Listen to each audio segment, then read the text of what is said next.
Hello guys, welcome back. അപ്പം നമ്മളിപ്പോൾ നിൽക്കുന്നത് നമ്മളിപ്പോൾ ട്രാവലിംഗ് ആണ്. അപ്പോൾ ഗൈസ്, നമ്മളിപ്പം നമ്മുടെ കുതിരാൻ ടണലിനടുത്താണ് നിൽക്കുന്നത്. നമ്മൾ പാലക്കാട് കുതിരാൻ ടണൽ അടുത്താണ് നിൽക്കുന്നത്. നിങ്ങൾക്കിപ്പം കാണാൻ പറ്റും ഈ പാലക്കാട് എത്ര ഭംഗിയേറിയ ഒരു സ്ഥലമാണ്.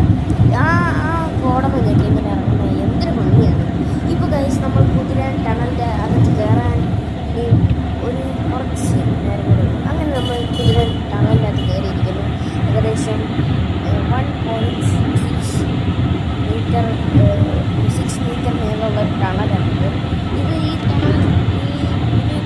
ഈ ടണലിൽ 1 കിലോമീറ്റർ ഉണ്ട്. ഈ ടണലിൽ 1 കിലോമീറ്റർ ഉണ്ട്. 1.6 മീറ്റേഴ്സും ഉണ്ട്. അപ്പോൾ ഗൈസ്, നിങ്ങൾക്ക് ഈ ടണൽ എന്ത് ഭംഗിയായിട്ടാണ് ഇതിൻ്റെ അകത്ത് ആ ലൈറ്റും. പിന്നെ നമ്മൾ ഇങ്ങനെ സഞ്ചരിക്കുമ്പോൾ മറ്റേ നമ്മുടെ അപ്പുറത്തെ സൈഡ് ഇങ്ങനെ വെട്ടമടിക്കുമ്പോൾ എന്തൊരു നല്ല രസമാണ് ഗൈസ്. അപ്പോൾ നമ്മൾ ഇങ്ങനെ നമ്മുടെ ടണൽ കഴിയാൻ വേണ്ടി പോവാണ്.